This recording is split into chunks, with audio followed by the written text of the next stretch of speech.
The Secrets of Life with Subhas Agam.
The Secrets of Life with Subhas Agam.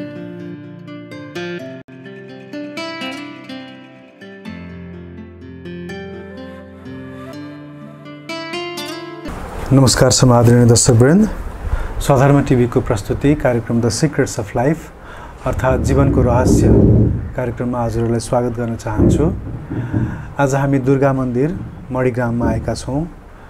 यहाँ गुरुकुलम पनि छ र यस गुरुकुलम मन्दिरका पीठाधीश 1008 स्वामी श्री विवेकानन्दजी अर्थात् विवेकानन्द सरस्वतीजी हाम्रो सान्निध्यतामा हुनुहुन्छ।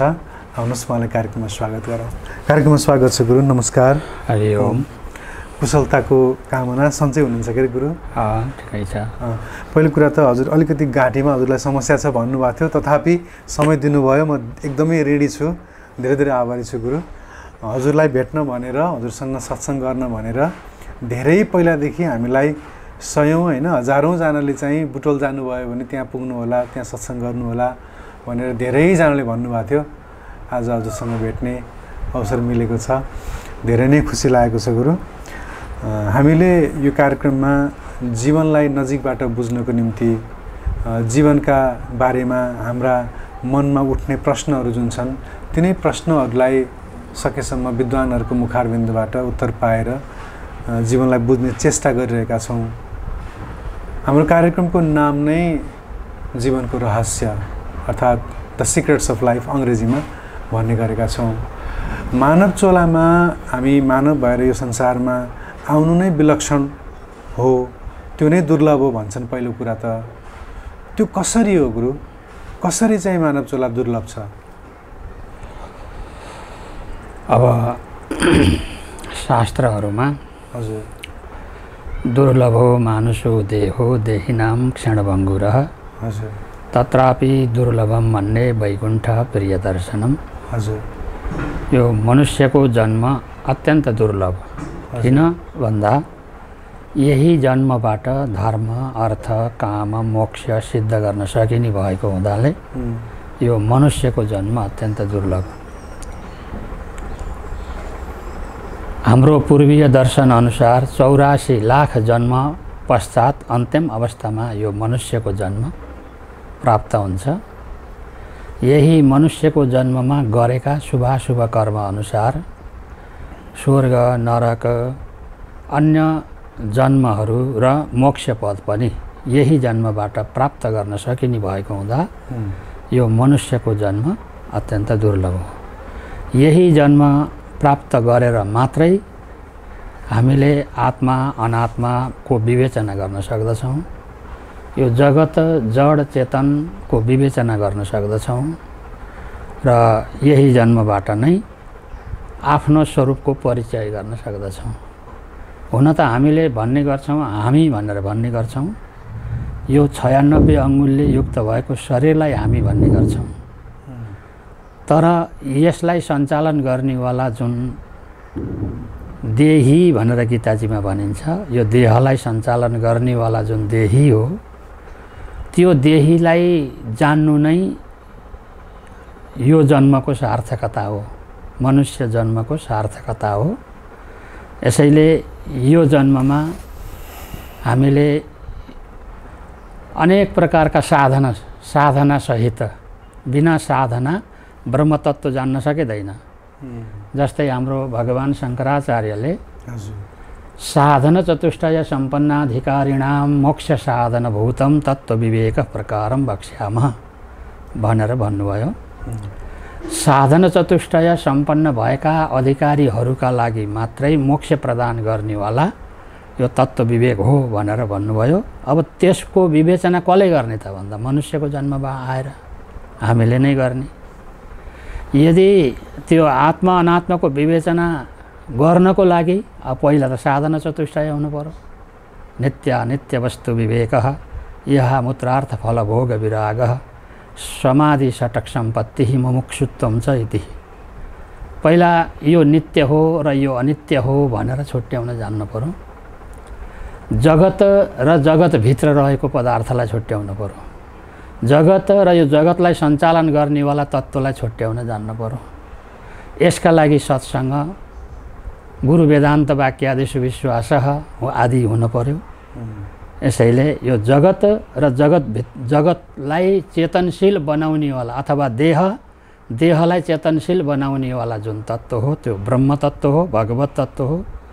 अब त्यो ब्रह्म तत्त्व प्राप्तिका लागि सबैभन्दा पहिला हामीले अन्तःस्करण शुद्ध गर्नुपर्छ। मन, बुद्धि, चित्त, अहङ्कार जसलाई भनिन्छ, यसलाई शुद्धि गर्नको लागि साधना चाहिन्छ। अब साधनामा भक्ति योग पनि साधना भयो, कर्मयोग पनि साधना भयो। यही साधनाद्वारा हाम्रो अन्तःस्करण शुद्ध हुन्छ। त्यही शुद्ध भएको अन्तःस्करणद्वारा आफ्नो परिचय गर्न सकिन्छ। जस्तै दर्पणमा हिलो लायो, मैलो लायो भने आफ्नो अनुहार देखिँदैन। बिल्कुल त्यो हिलो पखाले मात्रै आफ्नो अनुहार देखिन्छ। त्यस्तै नै हाम्रो अन्तःस्करणमा पनि मलिनता अज्ञान भयो भने परमात्माको स्वरूपलाई अथवा आफ्नो स्वरूपलाई जान्न सकिँदैन। यसैले हाम्रा ऋषिमुनिहरूले पहिला अन्तःस्करण शुद्ध गर, आफ्नो हृदयलाई शुद्ध गर। अब त्यही शुद्ध हृदयद्वारा परमात्माको खोजी गर्यौ भने तिमीले परमात्मालाई प्राप्त गर्न सक्दछौ। यदि मलिन हृदयद्वारा खोज्दा त्यो वस्तुलाई यथार्थ जान्न सकिँदैन। अब त्यो हृदय शुद्धिको लागि साधना चाहियो, विवेचना गर्नु पर्यो। नित्य कति हो, अनित्य कति हो। जस्तै फलाम आगोमा ततायो भने अब त्यो रातो डल्लो बन्दछ। अब त्यो कसैले सोध्यो यो फलाम र आगो कसरी छुट्याउने भन्यो भने जो तातो र रातोपन हो त्यो आगाको हो, गरुङ्गोपन फलामको हो भने जस्तै अब यो शरीरमा पनि आत्मा र अथवा चेतन र जड दुवै तत्त्व एकै ठाउँ छ। अब यो चेतन र जडलाई छुट्याउनु पर्यो भने अब कसरी छुट्याउने भन्दा यो शरीरमा जुन थाहा पाउने तत्त्व हो त्यो थाहा पाउने तत्त्व परमात्माको हो र जुन थाहा नपाउने खाले शरीर हो यो जड हो, यो नाश हुन्छ। अहिले स्वयं चेतन स्वरूपको प्रकाश पाएर चेतनशील जस्तो बने तापनि शरीर जड छ र शरीरलाई परिचालन गर्नेवाला परमात्मा अविनाशी छ, चेतन छ। त्यसैको खोजीको लागि र यहाँ हाम्रा पूर्वज ऋषिमुनिहरूले तपस्या गरे, साधना गरे, जङ्गलमा बसे, अनुष्ठान गरे, गायत्री अनुष्ठान गरे, अरू यज्ञादि गरे र सत्सङ्ग गरेर अनि त्यही तत्त्वको परिचय गरे। यसैका लागि नै हाम्रो जीवन हो। यसैका लागि यो मनुष्यको जन्म श्रेष्ठ हो। यही तत्त्व प्राप्त गर्नको लागि यदि यो जन्म त्यो तत्त्वलाई प्राप्त गर्न सकिएन भने यो शरीर श्रेष्ठ भए पनि श्रेष्ठ बन्दैन, किनकि अन्य पशुको जस्तै नै बन्दछ। यो जन्मबाट त हामीले यही तत्त्वलाई जान्नु पर्यो कि परमात्मा तत्त्वलाई, ब्रह्म तत्त्वलाई। स्थूल सूक्ष्म कारण शरीराद व्यतिरिक्तः पञ्चकोशातीतः सन्न अवस्था त्रय साक्षी यह तिष्ठति स आत्मा। यो स्थूल शरीर, सूक्ष्म शरीर, कारण शरीरलाई जान्नेवाला साक्षी स्वरूप योभन्दा पर जुन चित सत्ता छ, चेतन सत्ता छ, त्यही नै आफ्नो स्वरूप हो। हामीले भन्न त भन्छौँ देहलाई हेरेर देह नै आफ्नो स्वरूप हो भन्छौँ। देहदेखि पर यो स्थूल शरीरदेखि, सूक्ष्म शरीरदेखि, कारण शरीरदेखि हामी हेर्ने गर्छौँ एउटा केवल स्थूल शरीरलाई मात्रै, तर सूक्ष्म शरीर हेर्दैनौँ। यदि सूक्ष्म शरीरदेखि पर पनि कारण शरीरलाई पनि तिनटै शरीरलाई जान्दिने खाले, तिनटै शरीरको साक्षी खाले जुन परमात्मा हो त्यही परमात्मा भनिन्छ। त्यसैलाई यम शैव समुपास्यते शिव इति ब्रह्मेति वेदान्तिनो। कसैले त्यसैलाई शिव भन्छन्, कसैले ब्रह्म भन्छन् वेदान्तबाट भन्दाखेरि। अनेक नामद्वारा बोलाइन्छ तापनि ऊ एउटै चित सत्ता हो, चेतन वस्तु हो, ब्रह्म तत्त्व हो। यसैलाई जान्नको लागि मनुष्यको जन्म प्राप्त। बहुत सुन्दर, साह्रै मिठो तरिकाले मैले पछि सोध्नुपर्ने धेरै प्रश्नहरूको उत्तर दिइसक्नुभयो गुरुले। तथापि यो प्रश्नमा म अलिकति घोत्लिन किन खोजिरहेको छु भने म हिजो अस्ति कतै सत्सङ्ग गर्दै थिएँ अनि एकजना सन्तले भन्नुभयो समुद्रको माथि एउटा काठ, त्यो पनि प्वाल परेको काठ तैरिरहेको छ, लाखौँ किलोमिटर तल कुनै एउटा चाहिँ कछुवा बसिरहेको छ। त्यो कछुवा माथि निस्किँदाखेरि समुद्रमा त छालहरू छन्, त्यो छालहरूले कहाँ पुग्न सक्छ त्यो काठको टुक्रो। तथापि त्यो काठको टुक्रोमा भएको प्वालमा त्यो कछुवाको शिर अड्किने सम्भावना कति छ भनेर सोद्धा त नगन्य छ। त्यस्तै नै मानवको शरीर हो, त्यति दुर्लभ हो। त्यस्तै जति चाहिँ त्यो कछुवाको टाउको त्यहाँ फस्ने सम्भावना छ त्यत्तिकै दुर्लभ मान्छेको शरीर हो भनेर भनिरहनु भयो। त्योभन्दा म झस्किएँ, मेरो शरीरमा रौँहरू नै ठाडो भयो कि, मतलब अरू कथाहरूले मलाई छोएको थिएन, त्यसले मलाई झसङ्गै बनाइदियो, करेन्ट लाग्यो शरीरमा। अर्थात् यति दुर्लभ संयोग, त्यो काठको प्वालमा त्यो टाउको छिर्ने सम्भावना जति दुर्लभ छ त्यति दुर्लभ शरीर छ। तथापि मैले मेरा युवा साथीहरू, युवा भाइ बहिनीहरू, आफन्तहरूको माझमा गएर आध्यात्मिक कुराहरू सुन भाइ, आन्टी मेरो यस्तो कार्यक्रम छ सत्सङ्ग गरौँ सुन्नुहोस् भन्दाखेरि होइन बाबु यसमा चाहिँ हामीलाई खासै रुचि छैन, एक केटाकेटीले कहाँ रुचि गर्छन् र हामीले कहाँ यस्तो कुरा सुन्ने हो र यस्ता कुरा हामीलाई कहाँ चाहियो र बुढेसकालमा गर्ने कुरा होइन र यस्ता कुरा गरेर के काम लाग्छ र भनेर भनिरहनु हुँदा मलाई यो प्रति प्रश्न जागेको के मानव शरीर त यति दुर्लभ सुघटना हो भने त्यो दुर्लभताको बोध हामीलाई चाहिँ कसरी गराउने होला कि? किन जब त्यो शरीर दुर्लभ छ, यो जीवनमा यति दुर्लभ शरीरमा म प्राप्त गरेर आएको छु, यो शरीर प्राप्त गरिरहँदा यो 100 वर्षको आयुभित्र पनि 25देखि लिएर 75 कति बिचमा मरिने हो थाहा छैन, बच्चैमा मरिने हो कि ठुलो भएर मरिने हो कि, यो सानो उमेरको भित्रमा त्यति धेरै कुरा प्राप्त गर्नुपर्नेछ जुन हजुरले अघि बताइदिनु भयो। त्यो बोध चाहिँ जागृत कसरी गराउने होला? कसरी यो क्यामेराको पछाडि भएको मेरो यो भाइ जसले उसलाई अध्यात्मको बारेमा थाहा छैन, उसले पनि यो मेरो शरीर दुर्लभ हो भन्ने बोध उसलाई, यस्ता युवाहरूलाई कसरी गराउने होला? अब यसका लागि सत्सङ्ग हुनु पर्दछ, बिना सत्सङ्ग हुँदैन। सत्सङ्ग भनेको महापुरुषहरूको सङ्गत। महापुरुषहरू भनेको ज्ञानी, महान वस्तुलाई जसले जान्यो।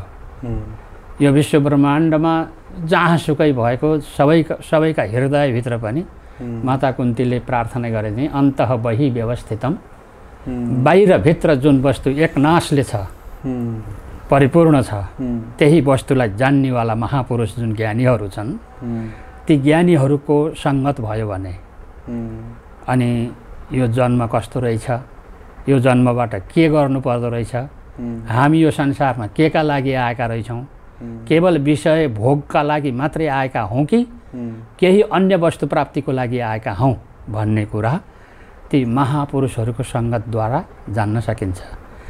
यसैले महाजनो येन गतैस्य पन्था, महाजनहरू जुन बाटो हिँडे त्यो बाटो हिँड्ने हो भने आफ्नो गन्तव्य ठाउँमा पुग्न सकिन्छ। जब ती महाजनहरूले हामीलाई बताएको जुन बाटो हो त्यो बाटो अपनाएनौँ भने अब कहाँ आयौँ, कस्तो के छ, कहाँ थियो बास अघि मको थिएँ कसो हुँदा यो पिञ्जडा लिदो भएँ कहाँ छ जानु कुन साथ लिइकन तँलाई मालुम छ कि यो कुरा मन पहिला कहाँ थियौँ अनि के कारणले यस्तो पिञ्जडा भिर्यौँ यो पिञ्जडा छन नाशवान शरीर छ अविनाशी तत्त्वलाई प्राप्त गर्न सकिन्छ यही शरीरद्वारा नै साधना गर्ने हो भने अब यस्तो पिञ्जडा भिर्यौँ अब यो पिञ्जडा एक दिन त फुट्छ नै अनि फुटेपछि जाने कहाँ हो यी कुराहरू जान्नको लागि महापुरुषको सङ्गत चाहिन्छ सत्सङ्ग चाहिन्छ बिना सत्सङ्ग यो बन्दैन यसैले हाम्रा पूर्वज ऋषिमुनिहरूले पनि समय धेरै सत्सङ्गमा लगाउने गरे र उनीहरूले सत असतको विवेचना गरे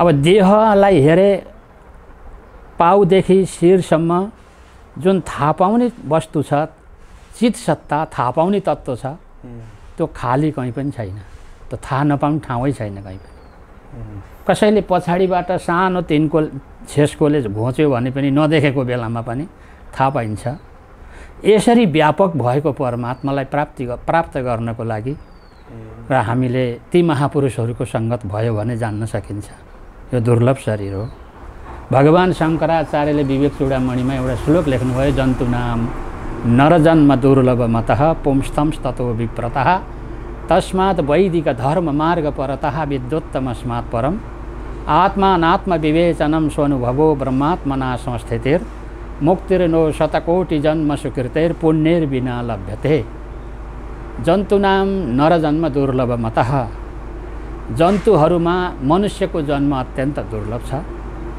तर त्यो मान्छे त भइयो तर त्यसै मध्येमा पनि पुरुषत्व प्राप्त गर्न दुर्लभ छ पुंस्तंस्ततो विप्रता त्यसपछि त्यसैमा पनि ब्राह्मणत्व प्राप्त गर्न दुर्लभ छ त्यसै मध्येमा पनि वैदिक धर्म मार्ग परतः जो हामीलाई वेदले बताएको जुन बाटो हो जन्मदेखि मृत्यु पर्यन्त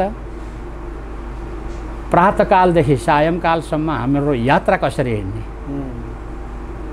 हामीले कसरी समय यापन गर्ने जन्मदेखि मृत्यु पर्यन्त अनि प्रातःकालदेखि सायंकालसम्म हाम्रो दिनचर्या कस्तो बनाउने त हाम्रो दिनचर्या शास्त्रीय बनाउने सद्गुरुहरूले दिएको जुन उपदेश हो त्यही उपदेश अनुरूप हामीले साधना गर्ने यदि हामीले यसरी साधना गऱ्यौँ भने अनि बल्ल थाहा पाइन्छ कि यो शरीर कस्तो रहेछ के का लागि आएको रहेछ र यो शरीरद्वारा नाशवान शरीरद्वारा अविनाशी तत्त्व कसरी प्राप्त गर्न सकिँदो रहेछ त बाहिर गएर होइन आफैभित्र आफ्नै हृदयभित्र खोज्न थाल्यो भने तब मात्र यो शरीर र शरीरी सम्बन्धी कुराहरूलाई यथार्थ जानिन्छ यो सत्सङ्गको महापुरुषहरूको सङ्गत चाहिन्छ जीवन कस्तो बन्छ भन्दा संसर्गजा दोष गुणा भवन्ति जस्तो सङ्गत बनायो जीवन त्यस्तै बन्छ यदि जुवाडीको सङ्गत भयो भने जीवन त्यस्तै बन्छ चोरहरूको सङ्गत भयो भने जीवन त्यस्तै बन्छ अब व्यभिचारयुक्त व्यक्तिहरूको सङ्गत भयो भने जीवन त्यस्तै बन्छ यदि सज्जनहरूको सङ्गत भयो भने जीवन ब्रह्ममय बन्छ तब जीवनमा हुने खाले जुन आनन्द हो यो जीवनबाट प्राप्त गरिने खाले जुन सुख हो जुन आनन्द हो त्यो आनन्द त्यसले प्राप्त गर्न सक्दछ तर हामीले यो शरीरलाई चिनेका छैनौँ अज्ञानी व्यक्तिले मडीलाई नचिनेर काँचलाई ग्रहण गर्छ त्यस्तै नै मणि जति नै धुलोभित्र भए पनि अमूल्यवान नै हो यो मनुष्यको जन्म पनि जति नै मलिनता देखिए तापनि यो मूल्यवान चिज हो किनकि मूल्यवान किन हो भन्दा मूल्यवान वस्तुलाई प्राप्त गर्न सकिन्छ अविनाशी तत्त्वलाई प्राप्त गर्न सकिन्छ शरीर त नाश हुन्छ बाल्यकाल जान्छ युवा अवस्था जान्छ वृद्ध अवस्था जान्छ तर यही अवस्थाभित्र नै हामीले शास्त्र चिन्तन गऱ्यौँ भने वेदान्तको अभ्यास गऱ्यौँ भने गुरु सेवा गऱ्यौँ भने तब मात्र यो जीवनबाट जुन प्राप्त गर्नुपर्ने हो त्यो चिज प्राप्त गर्न सकिन्छ। बहुत सुन्दर। अब मलाई यो कुरा बताइदिनुहोस् गुरु, हामीले सामान्यतया ज्ञान योगको, ज्ञान साधनाको बारेमा एकातिर चाहिँ सुनिरहेका हुन्छौँ भने सामान्यतया बजारमा साधनाको पद्धतिको बारेमा कुरा गर्दा भक्ति एउटा मार्ग देखिन्छ। अझै नेपाल जस्तो देशहरूमा अहिले भारतमा पनि ध्यानको साधना गराउने चाहिँ आश्रमहरू धेरै खुलिरहेका छन्। उहाँहरूले ध्यानबाट नै अगाडि बढ्न सकिन्छ। विशेष गरेर ओशो लगायतका चाहिँ रविशङ्कर लगायतका अथवा सद्गुरु जग्गी वासुदेव लगायतका गुरुहरूले ध्यानको पद्धतिलाई, ध्यानको बाटोलाई बढी चाहिँ उहाँहरूले चाहिँ प्रसारमा लिएर आइरहनु भएको हुनाले ध्यान मार्गबाट, ध्यानबाट समाधिसम्म पुगेर समाधि सतोरी अवस्थामा पुग्न सकिन्छ भन्ने खालका कुराहरू छन्। भने वैष्णवहरूको जुन परम्परा छ उहाँहरूले चाहिँ भक्ति नै सबभन्दा ठुलो कुरा हो। यो कलिकालमा भक्तिले भन्दा अरू कुनै मार्गले चाहिँ अगाडि बढाउन सक्दैन। कलिकालमा भक्ति नै गर्नुपर्छ भन्ने खालको कुरा गर्नुहुन्छ। साधनाका कुन बाटो प्रयोग गर्न पाए, प्रयोग गर्न सके म सही गन्तव्यमा पुग्ने थिएँ, कुन चाहिँ बाटो ठिक होला त्यही बाटो पक्रिने थिएँ नि त मलाई बाटो सही बताइदिए हुन्थ्यो भन्ने चाहिँ साधकमा त्यो एउटा सामान्य प्रश्न हुन्छ नै। किनभने दुविधाहरू झन् भइरहेको हुन्छ कि कुरा धेरै सुन्दा। त्यसले गर्दा कुन चाहिँ मार्ग सबैभन्दा उत्तम मार्ग हो गुरु? अब यहाँनिर शास्त्रमा 3टा कुरा बताइएको हुन्छ। जस्तै गीताजीमा पनि कर्म मार्ग, भक्ति मार्ग र ज्ञान मार्ग, यी 3टै चाहिन्छन्। भाँडो मैलो भयो भने त्यसलाई माझ्नुपर्छ, नमाजिकन सफाइ हुँदैन। हाम्रो पनि यो अन्तःस्करण कुराले साफ हुँदैन। मेरो मन अन्तःस्करण शुद्ध भयो भनेर त्यो शुद्ध हुनेवाला छैन। किनकि यो जन्मको मात्रै कलुषित छैन यो हृदयभित्र। यस्ता कति जन्म व्यतीत भए, धेरै जन्म व्यतीत हुँदै आए। गीताजीमा यही भन्नुभयो, शुचिनाम श्रीमताम गेहे योग भ्रष्टो भिजायते हे। गर्दा गर्दै साधना गर्दा गर्दै कसैका शरीर छुटे र अहिले आएर फेरि त्यहीँबाट सुरु गर्यो। कसैले अहिले नै सुरु गरेको छ, अलि ढिलो हुन्छ त्यसका लागि। यसैले अब यसका लागि हामीले जुन साधना मार्ग अपनाउनु त पर्छ नै। अब त्यो हृदय शुद्धिको लागि कर्म मार्ग चाहियो। माझ्नको लागि प्रातःकालमा उठ्न पर्यो, ध्यान गर्नु पर्यो, जप गर्नु पर्यो, अथवा स्नान सन्ध्या पूजा, अब यहाँ मानस पूजा, षड्चक्रको विधान, यी धेरै छन् यसमा साधकले गर्नुपर्ने जो विधिहरू। अब यी सबै गर्दै गयो भने अनि मात्रै कर्म गर्यो भने हृदय शुद्ध हुन्छ। अनि भगवानका चरणमा मन लाग्न सक्दछ, बल्ल भक्ति जाग्दछ। अब भक्ति र ज्ञान र वैराग्य यी 3टाको आवश्यक पर्दछ शान्तिको लागि। अब गीता भागवतको महात्म्यमा भक्ति तरुणी भइन्, ज्ञान र वैराग्य बुढा भए। छोरा त हुन् तर बुढा भए। अब त्यो भक्ति त भयो, वैराग्य पनि छैन, ज्ञान पनि छैन भने भक्ति चिन्तित हुन्छन्, दुखी हुन्छन्। अब यी ज्ञान, भक्ति, वैराग्य 3टै भए भने मात्रै आफ्नो लक्ष्य पुरा हुन्छ। तुलसीदासले भन्नुहुन्छ नि, कलियुगका वेदान्तीहरू भन्नुहुन्छ कतै कतै, किन भक्ति रहितका भन्न खोजेको हो त्यहाँनिर। भक्ति रहितको ज्ञान भयो भने पनि केवल कुरा मात्रै हुन्छ, भित्र शान्ति हुँदैन, उसैका हृदयभित्र शान्ति हुँदैन। यसैले त्यो भक्तिको बाटो ज्ञानमा जानुपर्छ। भक्तिको बाटो हुँदै ज्ञानमा जानुपर्छ। ज्ञान पनि चाहियो, बुझ्नको लागि ज्ञान पनि चाहियो। ज्ञानी नभइकन त हुँदैन। अन्त्यमा त ज्ञान आवश्यक नै छ, चाहियो। तर भक्ति नभएको ज्ञान त्यत्तिकै अलि पूर्ण हुँदैन। यसैले भक्ति गर्दै भक्तिको बाटो ज्ञानतिर जानुपर्छ। हाम्रो ब्रह्मलीन गुरु महाराजको भनाइ पनि यही नै हुन्थ्यो। हजुर, उहाँले कहीँ पनि कुनै ठाउँमा पनि भक्ति र ज्ञानलाई समुच्चय रूपमा दुईटैलाई हुने गरी भन्दिनी गर्नुहुन्थ्यो, समन्वय गर्नुहुन्थ्यो। यसैले जो भक्ति नभइकन मन स्थिर हुँदैन, मन स्थिर नभइकन ज्ञान हुँदैन। अब ज्ञान नभइकन मोक्ष हुँदैन। कति मिठो। तर त्यो भनिरहँदा अब भक्ति गर्ने कसरी? जस्तो अब वैष्णवहरूको परम्परामा निम्बार्कीको आफ्नै मन्त्र जप छ, गौडीयको आफ्नै मन्त्र जप छ, श्री वैष्णवको आफ्नै मन्त्र छ। अब शैव परम्परामा आउँदा यहाँ पनि फेरि आफ्नै खालका मन्त्रहरू विधानहरू होलान्। भक्ति अब कुन मार्गमा गएर कसरी चाहिँ भक्ति गर्नु त गुरु? भक्ति भनेको त्यो मार्ग होइन, त्यो साम्प्रदायको रूपको भाव होइन। भक्ति भनेको हृदयभित्रबाट आउन पर्दछ। एउटा न एउटा सम्प्रदाय त समात्नु पर्ने रहेछ। अनि त्यो सम्प्रदाय समाएर त्यही सम्प्रदायकोमा बाँधिन हुँदैन क्या। यसबारेमा कस्तो प्रश्न मैले माकुराले जालो थाप्छ। हजुर। अनि त्यो जालो थाप्यो भने त्यो माकुरो त्यसैमा अल्झेर मर्छ। त्यस्तो हुन हुँदैन। त्यसबाट निस्किने उपाय पनि आफूले गर्नुपर्ने हुन्छ। यो सम्प्रदायको कुरा हुँदा के गुरु मैले जोड्न चाहेको कुरा, केही गुरुहरूले के भन्नुहुन्छ भने तपाईँले जस्तो ओशोको हो, उहाँका पनि केही गुरुहरू हुनुहुन्थ्यो, तर रामानुज परम्परा, शङ्कराचार्य परम्परा, यो परम्परामा उहाँ जोडिएर आउनुभएको होइन। हामी नेपाली भाषामा भन्दाखेरि भुइँफुट्टा साधु भन्छौँ कि, त्यो कुनै मार्गबाट होइन, 81 चाहिँ उहाँहरू आउनुभयो। यो अहिलेको आयातित धर्महरू। हजुर। चाहे चाहिँ रविशङ्कर नै भनौँ, चाहे सद्गुरु जगी वासुदेवहरू भनौँ, उहाँहरूले गरेका कुराहरू अत्यन्तै क्रान्तिकारी छन्।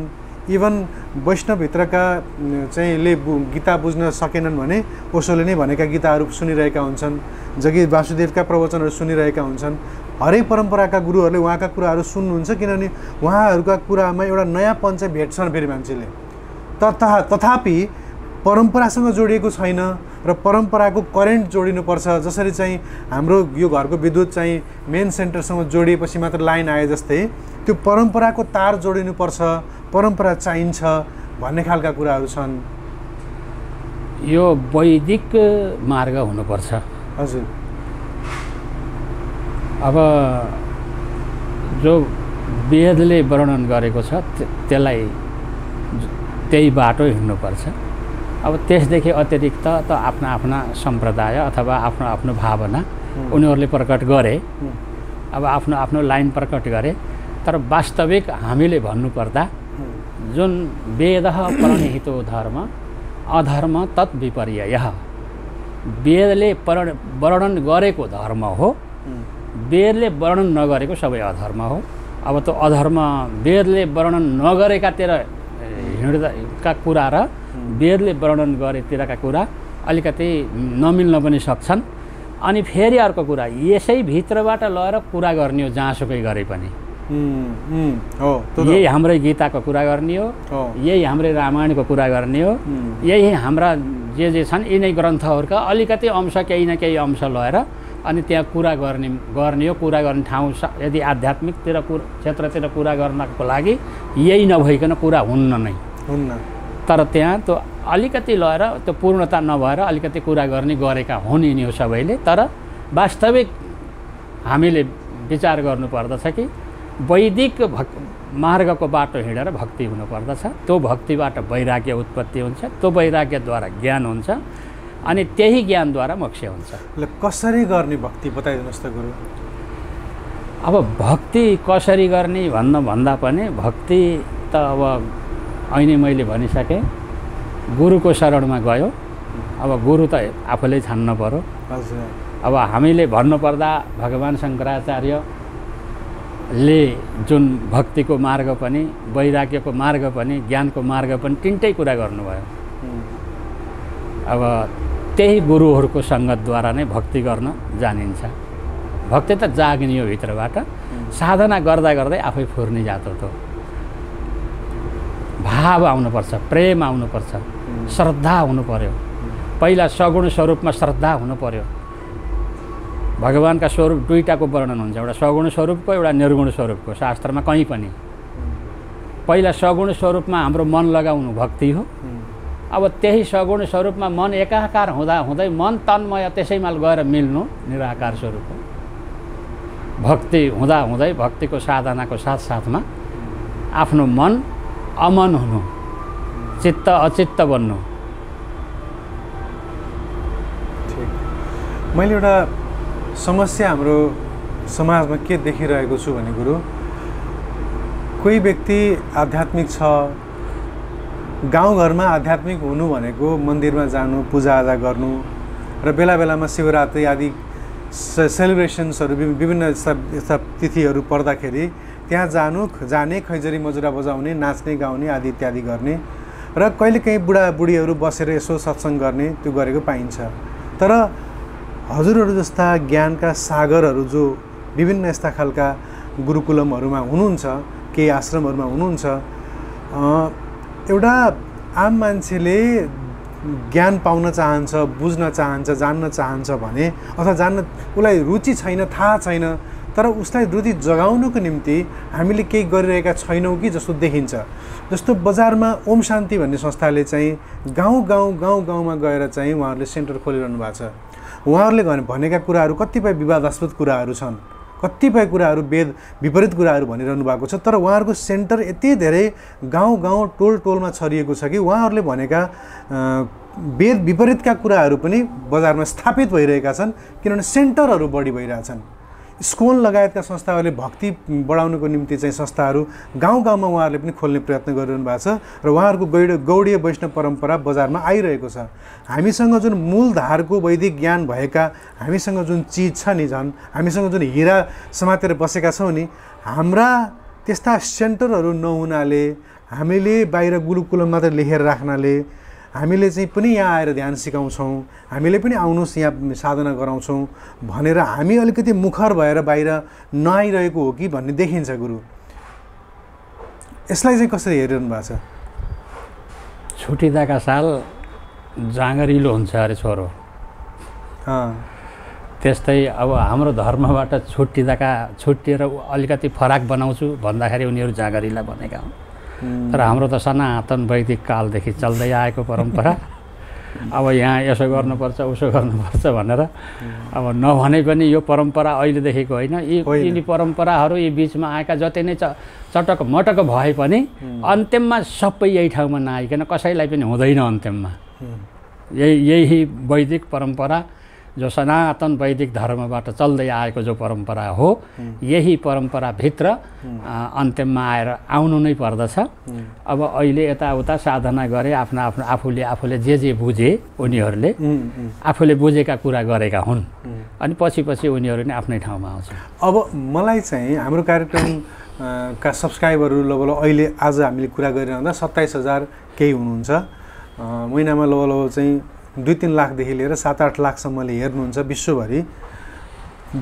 ती मध्ये कमसेकम दिनमा मलाई 2-3 जना युवाको फोन आउँछ, वृद्धको फोन आउँछ, हजुरको कार्यक्रम सुन्यौँ, हेऱ्यौँ, बडा आनन्द आयो, यो सत्सङ्ग अझै कन्टिन्यू गर्न मन छ, मलाई अब गुरु लिन मन छ। मलाई एकजना बुवाले मणिग्रामबाट नै फोन गरेर मैले चित्तगर्ने चैतन्यजी डाक्टर लेखनाथ आचार्यजीको प्रवचन सुने, मलाई उहाँबाट दीक्षा लिन मन छ, पोखरा आउन सम्भव सक्दिनँ, के गर्ने होला भन्दै हुनुहुन्थ्यो।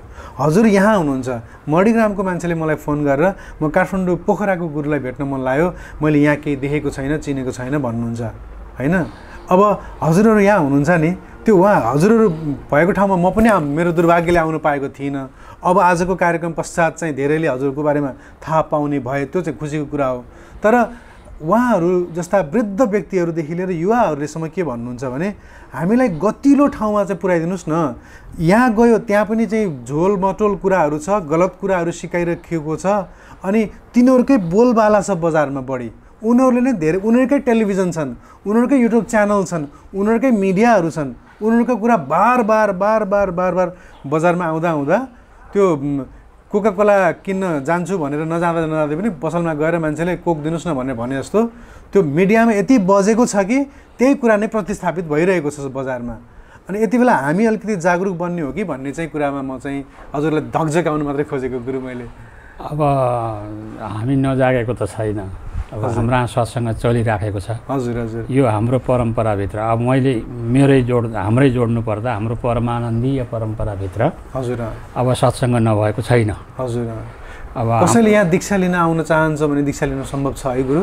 अब हामीले दीक्षा त्यसरी चेला बनाउन मरिमेटी हामी गर्दैनौँ। हजुर, किनकि उसलाई पात्र पनि हेर्ने गर्छौँ। डेफिनेट त्यो त हेर्नै पर्यो। अब त्यो जुन चिज जहाँ रोपेर त्यो राम्रो हुन्छ, फलीभूत हुन्छ, अब त्यसका लागि हाम्रा खुला छ। यहाँ नपाइने छैन। हाम्रा यो परमानन्दीय परम्पराभित्र धेरै भक्तहरू छन्, धेरै साधकहरू छन्, धेरै ब्रह्मचारीहरू छन् र धेरै धेरै नै साधना गर्ने साधकहरू बसिराखेका छन्, गरिराखेका छन्। तर अब उहाँहरूले हेर्नु भएन त्यो ठाउँ भने त हामीले के भन्नु, हामीलाई त केही भन्नु नै भएन। तर यहाँ कमी छैन। के चिज चाहिएको? भक्ति सम्बन्धी मार्ग बुझ्न खोजेको हो कि कर्म सम्बन्धी मार्ग बुझ्न खोजेको हो कि ज्ञान सम्बन्धी मार्ग बुझ्न खोजेको हो कि? यहाँ कुनै खाँचो छैन। हामी कहाँ विद्वानहरू छन् जुनसुकै मार्गका पनि कुराहरू बताउन सक्ने। यसैले यहाँ यो परम्पराभित्र यो सनातन परम्परा हो। यो हाम्रा ऋषिमुनिदेखि चल्दै आएको वैदिक सनातन परम्परा हो र भगवान् स्वयं शङ्कराचार्यबाट चलेको जुन परम्परा हो, यो परम्पराभित्र भक्ति सम्बन्धी, ज्ञान सम्बन्धी, कर्म सम्बन्धी अनि वेदान्त यी सबै कुरा कुनै पनि खाँचो छैन सिक्न चाहनेहरूका लागि। अब कुरा मात्रै गर्न चाहनेहरूका लागि त यो विषय उनैको भयो। होइन, जस्तो ओशोधारा भन्ने संस्था छ नेपालमा, होइन, उहाँहरूले समाधिका कार्यक्रमहरू गराउनुहुन्छ। त्यो समाधिको कार्यक्रम गरेर आचार्य बनेर त्यहाँका पुस्तकहरू किनेर ती पुस्तकहरू भारत, त्यसबाट आर्जन हुने पैसा भारत गइरहेको छ। जगी वासुदेवजीको चाहिँ माइन्ड टेक्नोलोजीका कार्यक्रमहरू हुन्छन्, नेपालबाट मान्छेले अनलाइन क्लास गरेर भारतमा पैसा पठाइरहेको छ, होइन। समाधिका कार्यक्रमहरू ओशोधाराको र ओशो तपोवन दुवैले गर्नुहुन्छ। ओशो तपोवनको पैसाहरू नेपालमा बच्छ, ओशोधाराको पैसाहरू चाहिँ भारत गइरहेको छ। यसरी उहाँहरूले सेन्टर खोल्नु भएको छ, समाधिका कार्यक्रम गर्छौँ भनेर बकाइदा बजारमा प्रचार गर्नुहुन्छ। त्यसले गर्दा ए ल समाधि त्यहाँ रहेछ नि त, ध्यान त्यहाँ रहेछ नि त भन्ने कुरा बजारमा सुनेपछि ए त्यहाँ हुन्छ कि सिक्न पाइन्छ कि भनेर मान्छे गइरहेको कारणले हामीले पनि त्यसरी चाहिँ अब हामीसँग चिज छ, हिरा छ, अब हामीले भन्ने पनि पर्ने हो कि भन्ने कुरा मात्रै हो गुरु। मैले त्यति चढाउनु मात्रै खोजेको, म चाहिँ हजुरभन्दा जान्ने होइन। हजुरहरू अब नवराजजी, डाक्टर नवराजजी जस्तै विद्वानहरूमा चाहिँ त्यो जिम्मेवारी चाहिँ छ है। हाम्रा कुराहरू हामीसँग गहिरा चिज छन् तर हामी गमक्क परेर बसेका छौँ, उनीहरूसँग हलुङ्गा चिज छन् तर चाहिँ ढोल पिट्दै हिँडेका छन्, अनि त्यो ढोल पिट्नेहरूको चिज बढी बिकिरहेको छ। हामीसँग भएका चिज चाहिँ कसैले थाहै पाइरहेको छैन। र यो मेरो मैले यो भनिरहँदा मेरो पीडा पोखिरहेको छु गुरु। एकातिर बाइबल बाँड्नेहरू हिँडिरहनु भएको छ बजारमा, हामी चाहिँ गीता बाँड्ने हिँडिरहेका छैनौँ कि? त्यहाँ हामीले विचार गर्नुपर्ने अवस्था हो कि भन्ने कुरा मात्रै हजुरलाई आग्रह। त्यो बाँडेको ठाउँमा देखिएन कि हेर्न थालिएन कि कसो भयो? हजुर, नबाँडेको छैन। हजुर बहुत सुन्दर, बहुत सुन्दर। मेरो चाहना यही हो कि हजुरहरूसँग यति धेरै राम्रा राम्रा हिरा जस्ता ज्ञानहरू छन्, यो धेरै समाजमा ल्याउन पाए भन्ने मेरो चाहना हो। मेरो अर्को एउटा प्रश्न हाम्रा आध्यात्मिक जगतका साधकहरूले के प्रश्न सोध्नुहुन्छ भने, हामी आध्यात्मिक छौँ, जीवन पनि हामीले सात्विक नै बाँचिरहेका छौँ र सात्विक जीवन बाँचिरहेको र आध्यात्मिक जीवन बाँचिरहेको एउटा सरल सन्त जीवन बाँचिरहेको मान्छेको जीवन झन् दुःखी भइरहेको देखिन्छ। र जो जड छ, जो क्लिष्ट छ, जसले चाहिँ एकदमै त्यो जीवन पनि भद्र गोल बाँचिरहेको छ, उसको जीवन चाहिँ सुखी देखिन्छ। उसले मस्ती गरिरहेको छ, उसलाई ध्यान पनि चाहिएको छैन, उसलाई भगवान् चाहिएको छैन, उसैलाई आयस छ, उसैले कमाइरहेको छ। तर एउटा साधु जस्तो बन्छु, म सोझो भएर अरूलाई कसैलाई हर्ट गर्दिनँ, कसैलाई दुखाउँदिनँ भन्ने मान्छे झन् दुःखी भइरहेको हुन्छ। त्यो प्रश्न के उठ्छ भने, असल मान्छेले दुःख किन पाउँछ र खराबहरूले सुख किन पाइरहेको हुन्छन्? अब हजुरले हेर्दाखेरि सुख र आनन्दमा फरक हुन्छ। सुख विषयबाट पनि भेटिए जस्तो हुन्छ, आनन्द ज्ञानद्वारा प्राप्त हुने गर्छ। अब हामीले त आनन्द क्षेत्रतिर हेर्दैनौँ, त्यही सुख क्षेत्रतिर हेर्दा त्यही मात्रै देख्छौँ।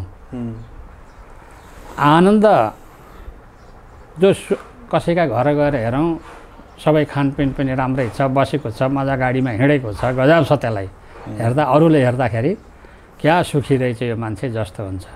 त्यही मान्छेलाई गएर सोध्नु होला आनन्द छ कि छैन भन्दा उसले आनन्द छ भन्दैन। यसैले आनन्द हुन्छ भित्रतिर, भित्र खोज्यो भने, आफ्नो हृदयलाई शुद्ध बनायो भने त्यहाँ आनन्द भेटिन्छ। अब फेरि शरीरमा दुःख भयो सुख भयो भन्ने कुरा हेर्नुभयो। अब प्रारब्ध अनुसार शरीर आएका हुन्छन्, त्यो जो कोहीले पनि भोग्नु पर्ने हुन्छ। तर जुन सन्त ज्ञानी महापुरुषहरूको जुन सुख हो त्यो सुखलाई जो कोहीले देख्न सक्दैन, उही जो ज्ञानी छ उसैले मात्रै देख्न सक्छ। देवहूति कपिल देवले देवहूतिलाई ज्ञानी बन्नुहोस् आमा भन्ने बेलामा मैले त ज्ञानी बन्न सकिनँ, ज्ञानीको सङ्गत गर्नुहोस् भन्दाखेरि ज्ञानी भेट्टाउन्न भन्नुभयो देवहूतिले।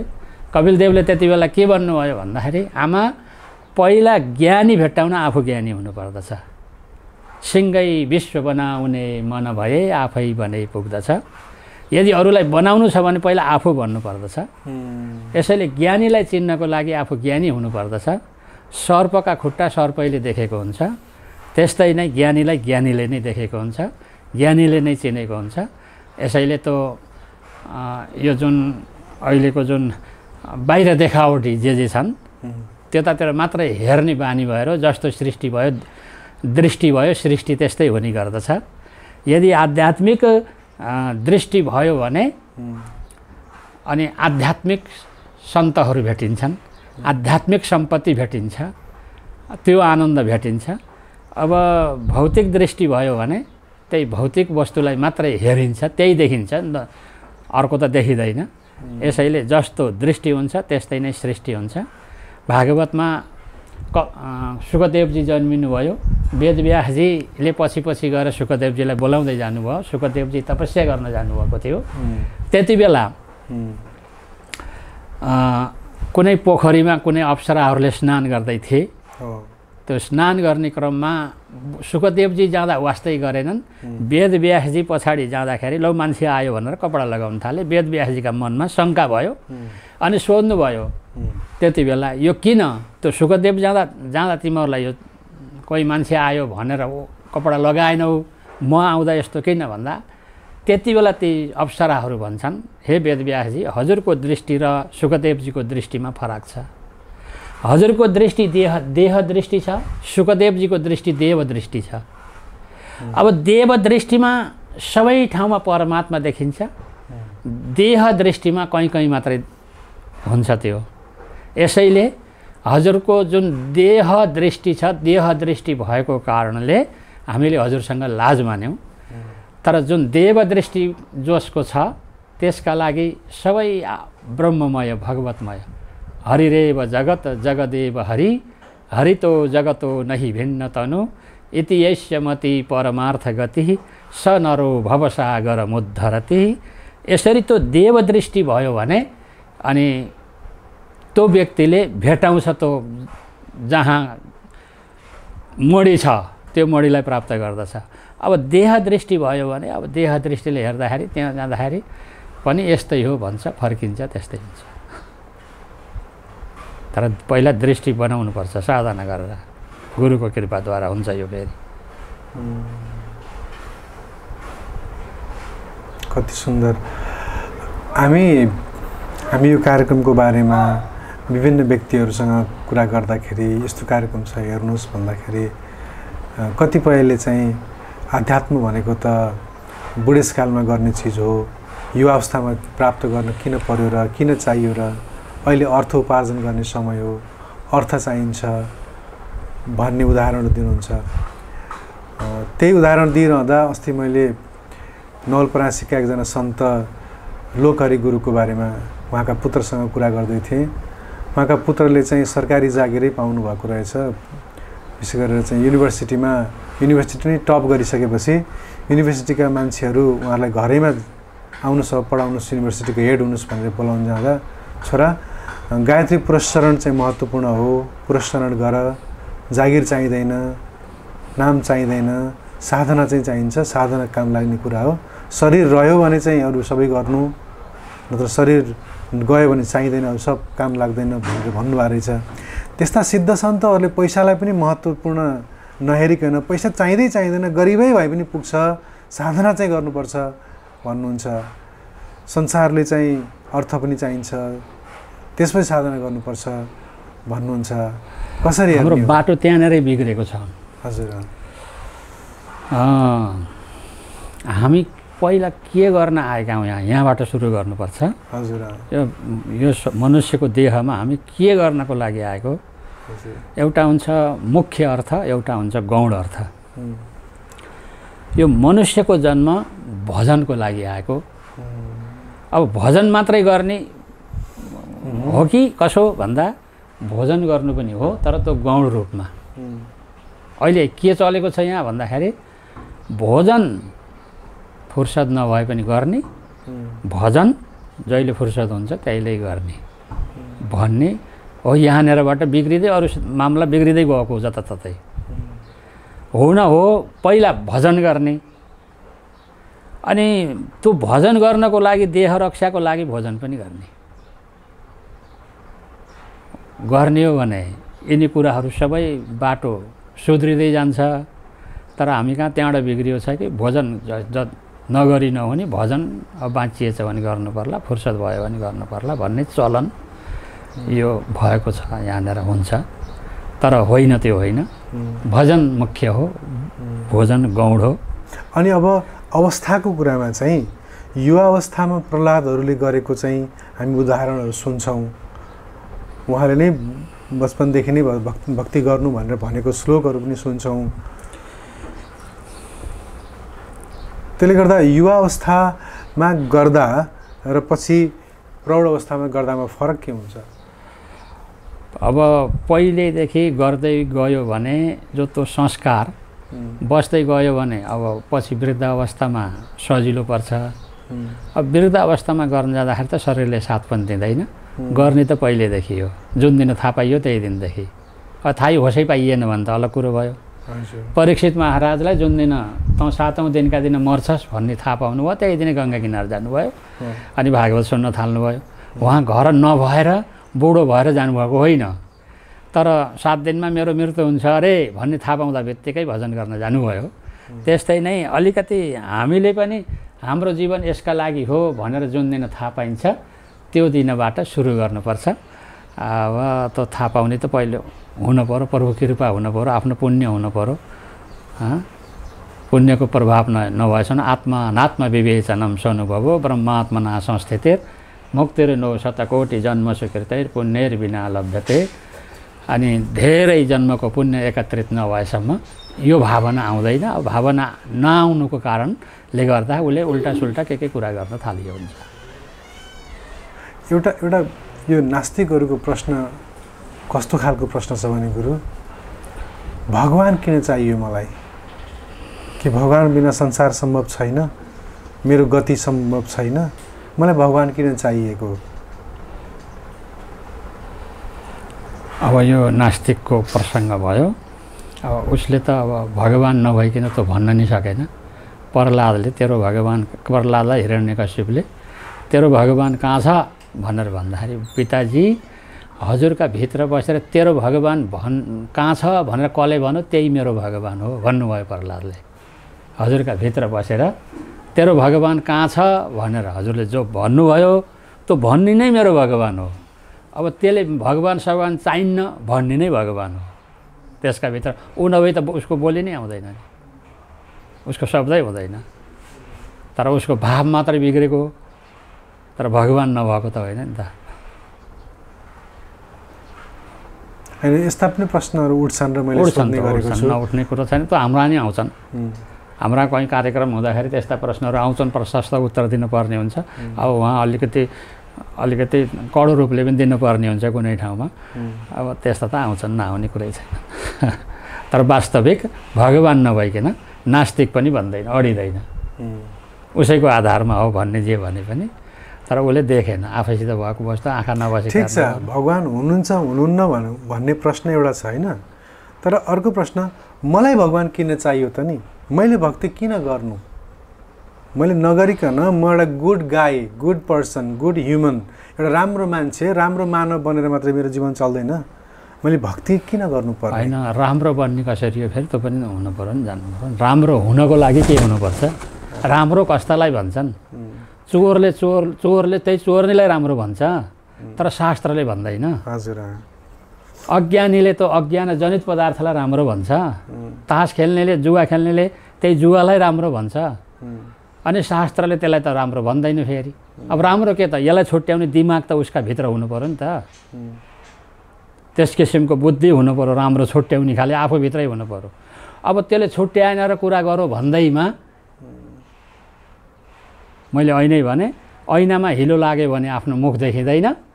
अब मुख देखिएन भन्दैमा बजारमा गएर मेरो मुख छैन भनौँ भने त ऊ पागलै त हो नि त।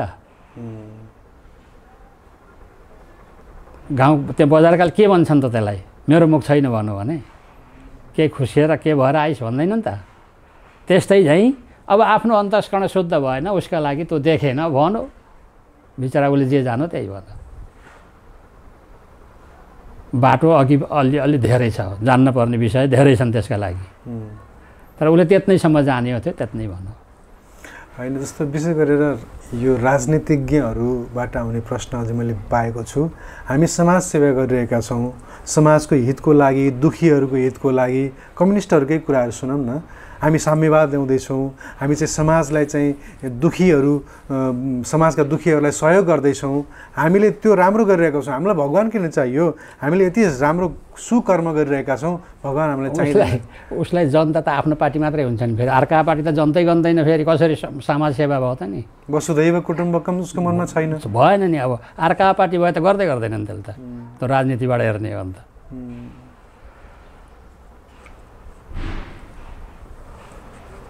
त उसको कुरा नै हाम्रा बाबा आँटीमा लुकिया छैनन् भने चाहिँ हो। ठिक। एउटा दुईवटा अरू केही प्रश्नहरू छन् गुरु। केही सम्प्रदायका व्यक्तिहरूले भगवान शिव र शङ्करमा भेद छ भनेर भन्नुहुन्छ। यो ओम शान्तिमा छ, अब त सिधै भने त भइहाल्यो। हो हो, ओम शान्तिमै छ। र शिव र शङ्कर यी फरक हुन्। शङ्करले आँखा बन्द गरेर बसिरहनु भएको छ, उहाँले कसैलाई ध्यान गरिरहनु भएको छ, उहाँ व्यक्ति हो। अब ती बालक हुन् हजुर, सिधै भन्छु मैले, बालक हुन्। अब ती बालकले अब जे पनि भन्छ। होइन, बालक हुन् भनेर त पनि भन्न त्यसलाई उनीहरूलाई चाहिँ तार्किक रूपमा उत्तर दिन पनि शास्त्रीय उदाहरण दिनु पर्यो नि त। दुईवटा हुन् भन्न त शास्त्रीय उहाँले उदाहरण के दिनुहुन्छ भने शिवको त आँखा बन्द छ, शङ्करको त उहाँ त कसैलाई ध्याइरहनु भएको छ, उहाँले कसैको ध्यान गरिरहनु भएको छ, त्यसले गर्दा ऊ त व्यक्ति हो होइन। अब त्यस्तै त नि, उहाँहरूले त्यस्तै। अब यसलाई कसरी काट्ने हो त? शिव र शङ्कर एउटै कसरी हो त नि, त्यो बताइदिनुहोस् न। त्यसो भए शिव भन्ने र शङ्कर भन्ने एउटै वस्तुको नाम हो हजुर, जो कल्याण तत्त्व हो। त सम सुखम करोति इति शङ्करः, जसबाट सुख प्राप्त हुन्छ त्यसको नाम शङ्कर हो। शिव भनेको कल्याण शब्द हो, जहाँ कल्याण सुख भयो भने कल्याण हुन्छ, एउटै शब्द हो। त अब त्यसलाई दुईवटा देख्नु भ्रम हुनु हो। त्यसको अर्थ हेर्नु पर्यो क्या। शिव भन्नु र शङ्कर भन्नुको अर्थ हेर्नु पर्यो, अर्थ एउटै हो। अनि एउटा निराकार, एउटा चाहिँ आकार स्वरूप होइन। निराकार र साकार स्वरूप भन्ने कुरो अब त सबैका छन्। अब राम मान्छन्, कृष्ण मान्छन्, सबैमा निराकार छ, सबैमा साकार छ। परित्राणाय साधूनां विनाशाय च दुष्कृतां धर्म संस्थापनार्थाय सम्भवामि युगे युगे। हे परमात्माले धर्म रक्षाको लागि त्यही निराकार स्वरूप साकार स्वरूपमा देखिनुहुन्छ। भक्तहरूलाई साधना गर्न सजिलो बनाउनको लागि त्यो रूपमा आउनुभएको हुन्छ। तर सबै निराकार स्वरूप हुन्। कृष्ण भने पनि निराकार स्वरूप हो। अब त्यो दृष्टिले हेर्न जानुहुन्छ भने राम भने पनि ऊ निराकार स्वरूप हो। त्यही निराकार स्वरूप साकार स्वरूपमा भक्तका लागि दर्शन दिनुभएको हो। भक्तहरूले जुन रूपमा बोलाए प्रभुलाई त्यही रूपमा दर्शन दिनुभएको हो। तर परमात्मा राम भने पनि उही निराकार स्वरूप हो, कृष्ण भने पनि निराकार स्वरूप, शिव भने पनि, शङ्कर भने पनि, अब जे रुद्र भने पनि, जे भने पनि यिनी सबै त्यही निराकार स्वरूप हुन्। एउटै स्वरूपका अनेक नाम भएका हुन्। अनेक रूपाय विष्णवे पर्व विष्णवे, अनेक रूप नामवाला बने पनि त्यो भक्तको उद्धारको लागि बने, अन्त्यमा त्यो एउटै स्वरूप हो, निराकार स्वरूप हो, निर्विकल्प स्वरूप हो। अब त्यसका लागि अलिकति गहिरो विचार, अलिकति वेदान्त चर्चा, वेदान्तभित्र प्रवेश गरेर खोज्नुपर्छ। त्यसलाई खोज्यो भने त्यो निराकार कसरी हो, साकार कसरी हो, त्यसलाई छुट्याउनु सजिलो हुन्छ, जान्दछ। अनि त्यसपछि यिनी सबै शङ्का जति समाप्त हुन्छन्। भिद्यते हृदय ग्रन्थि छिद्यन्ते सर्व संशया क्षीयन्ते चास्यक। जब त्यसलाई जानो भने सबै शङ्का पनि समाप्त हुन्छन्। अनि यो निराकार साकार अनि यो ठुलो यो सानो भन्ने त्यहाँ सबै सकिन्छन्। जब तक अज्ञान रहन्छ अलिकति बाँकी तब तक यिनी आदि कुराहरू हुने गर्छन्। निदाएका बेला व्यक्तिले बढा भन्दैमा उसले निदाएका बेला देखेको जुन संसार हो त्यो संसार जब तक निदाएको छ तब तक त सही हो नि त। जागेपछि मात्रै बल्ल त्यो सही होइन भन्ने हो। निदाउन्जेर त सबै सही हो त। त्यस्तै नै यहाँ अज्ञानभित्र यिनी सबै सही उसका लागि सही नै हुन्। तर जागो भने बल्ल छुट्याउँछ कि के सही हो के असही हो। ठिक। साधनाको बाटाहरूको बारेमा कुरा गर्दा गुरु स्वामी रामसुखदासजीले चाहिँ भगवान नाम नै सबैभन्दा सर्वोपरि हो भनेर चाहिँ नामलाई भन्नुभयो। जप्यो भने नामीको दर्शन हुन्छ। जस्तै कुनै छोरो विदेशतिर गएको रहेछ, घर बाहिर बसेर आफ्ना छोराको नाम कसैले बाहिर कुरो गर्यो भने भित्र आमाले त्यो छोराको स्वरूपलाई सम्झिन्छन्। त्यही नामद्वारा त्यो नामीलाई सम्झिन सजिलो हुन्छ। त्यसैले नामबाट सुरु गर्नुपर्छ नामीलाई जान्न। कहिलेकाहीँ नामीभन्दा नाम ठुलो पनि भनिँदो रहेछ नि। अब त्यो त नामले नामीलाई जनाएको गरे त्यसो गर्दा ठुलो भन्नु परेन साधन लाइनमा त। नामले नामीलाई जनाउँछ। हजुर हजुर हजुर। अब हजुरको नाम के हो? त्यो नाम त्यो नाम र हजुर ठुलो कि त्यो नाम ठुलो एउटै हो नि त। त्यो नामले हजुरलाई जनाउँछ। त्यस्तै भगवानको नामले भगवानको स्वरूपलाई जनाउँछ। अनि त्यही स्वरूपको चिन्तन गर्दा गर्दै निर्गुण स्वरूप भन्छ। जुन हिउँ हो ठन्डा लाग्यो भने पानी हो, त्यही ठन्डा भयो भने त्यही पानी हिउँ हुन्छ। गर्मी भयो भने त्यही हिउँ पानी हुन्छ। त्यस्तै नै परमात्मा पनि सगुण रूपमा हुन्छ। कहिले कहिले त्यही निर्गुण स्वरूप उही हुन्छ। त्यति आफ्नो त्यो साधकहरूको पुरुषार्थभित्र हुन्छन् यिनी कुराहरू। एउटा प्रति प्रश्न के जाग्दछ भने कसैको नाम लिँदाखेरि परमात्माको कृपा हुन्छ भनिरहँदा, परमात्माको याद हुन्छ भनिरहँदा, कसैको नाम कुनै व्यक्तिको नाम लिएर व्यक्तिको चाकडी गरिरहँदा त्यो मान्छे खुसी हुँदा त एक किसिमले कति कृपण मान्छे नै भन्ने बुझिन्छ। किनभने उसको नाम लियो त्यसर्थ ऊ खुसी भयो।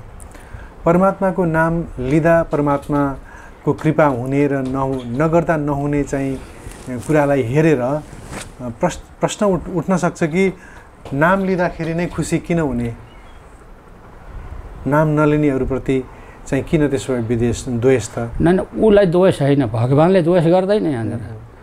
तर त्यो चिज त जसले गर्यो उसैका लागि हो नि त। त्यो आफ्ना लागि गर्ने हो, भगवान्का लागि होइन। यदि साधकले साधना गर्छ भगवान्को नाम जप्दछ भने कसका लागि त? आफ्नै लागि, आफ्नै कल्याणको लागि, आफ्नै हृदय शुद्धिको लागि। तब शुद्ध हृदय भयो भने पो नामीलाई जान्न सकिन्छ त। र उसका लागि त परमात्माका लागि त नाम लिनु र नलिनु उसका लागि यही छैन। तर साधकले साधना गर्नको लागि जीवले शिवत्व प्राप्त गर्नको लागि गरिएका साधनाहरू हुने नि नाम लिने त। यो त साधन हो। नाम साधन हो, परमात्मा साध्य हो। साध्य वस्तु प्राप्तिको लागि साधना गरिएको हुन्छ। जति गरिन्छन् जप गर्ने, पूजा गर्ने, ध्यान गर्ने, तीर्थ घुम्ने, अब मन्दिर बनाउने, मन्दिरमा पूजा गर्ने, यी सबै साधन हुन्। तर यही होइन पूर्ण। यसले प्राप्त हुनुपर्छ साध्य वस्तु। यदि साध्य वस्तु प्राप्त भएन भने परिश्रम मात्रै हो। भागवतको प्रथम स्कन्धमा सुरुमै त्यो परिश्रम मात्रै हो भन्नुहुन्छ।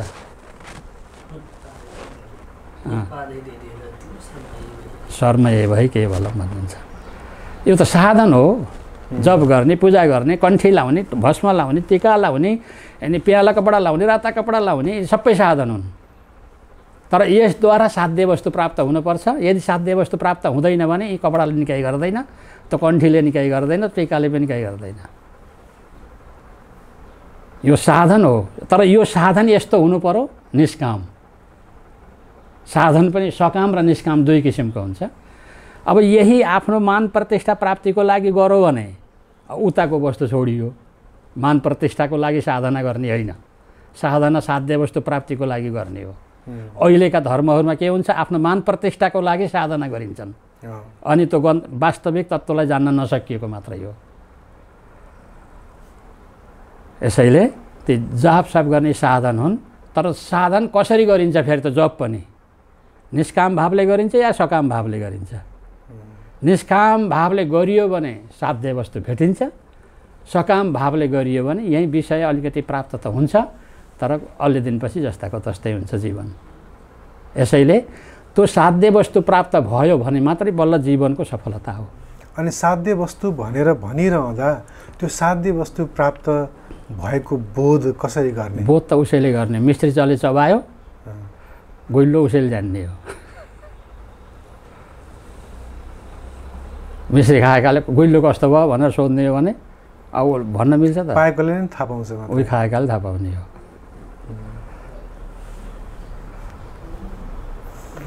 र तपाईँले खाएर मैले पाएको छु भनेर भनिरहँदाखेरि पनि मैले चाहिँ तपाईँले पाउनु भएको हो कि होइन भन्ने कुरा मैले मेसो पाउँदिनँ। नै मेसो त अब हजुरले पनि अलिअलि चाख्नुभएको छ भने मेसो पाउनुहुन्छ। अब चाख्दै नचाखेर त मेसो पाउन्न।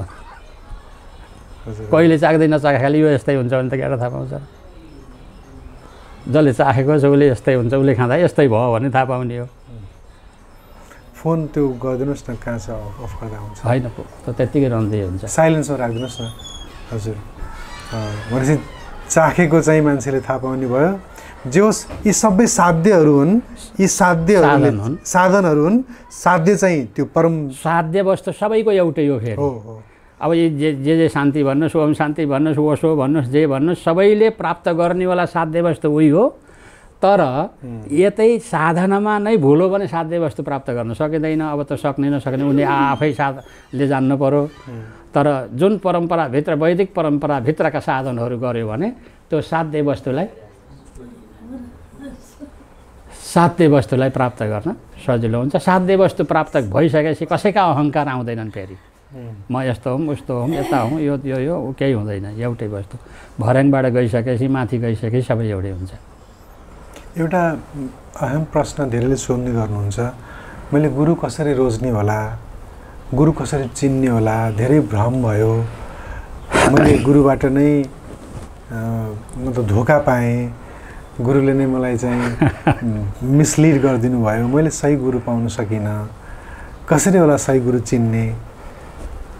अहिलेका कलीमा त सब दुई थरी जो बिग्रिया हुन्छन्। अब सबैलाई बिग्रिया हुन्छन् भन्न नि भएन, सप्रेका पनि हुन्छन्। अब लोभी गुरु ठग चेला दुवै नरकमा ठेलमठेला पनि हुनसक्छ। अब यसका लागि, अब चिन्नको लागि केही आफूले नि परिश्रम गर्नुपर्छ। गुरु प्राप्त गर्नको लागि अलिकति पुण्य चाहिन्छ। उसैको पुण्य नभएसम्म छुट्याउन सकिँदैन, कारण पछि धोका पनि पाइन्छ। ठिक छ, हाम्रो कार्यक्रम नेपालमा बाहिर जहाँ पनि बसेर हेरिरहनुभएका दर्शकहरू हुनुहुन्छ जो अब साधनाको मार्गमा अग्रसर हुन चाहनुहुन्छ, उहाँहरूलाई केही बुँदागत रूपमा तपाईँले जीवनलाई अब माधुर्यमा लैजान मन छ, अलिकति लयमा ल्याउनु छ भने यो कुरा गर्नुहोस् भनेर अलिकति चाहिँ हजुरले एउटा मार्ग निर्देश गरिदिनु पर्यो भने के भन्नुहुन्छ? मैले त सबैभन्दा पहिला के भन्छु भने कसैले पनि अहङ्कार गर्न हुँदैन। अभिमानम सुरापानम गौरवम घोर रौरवम। अभिमान नै सुरापान जस्तै हुन्छ। कसैले विद्याको अभिमान पनि गर्न हुँदैन, कुनैले भक्तिको अभिमान पनि गर्न हुँदैन, र कसैले पनि धनको अभिमान, जनको अभिमान, प्रतिष्ठाको अभिमान, यो अभिमानलाई त्यागिदिने हो भने जस्तै सर्पको विष निकालिदिने हो भने गलामा भिरेर हिँडे पनि त्यसले केही गर्दैन। यदि कुनै पनि साधकले साधना गर्ने बेलामा अभिमान छोडेर साधना गर्छ भने उसले जुन आफ्नो चिज हो त्यो प्राप्त गर्न सक्दछ। यो संसारमा पनि उसलाई कतै पनि दुःख आउँदैन।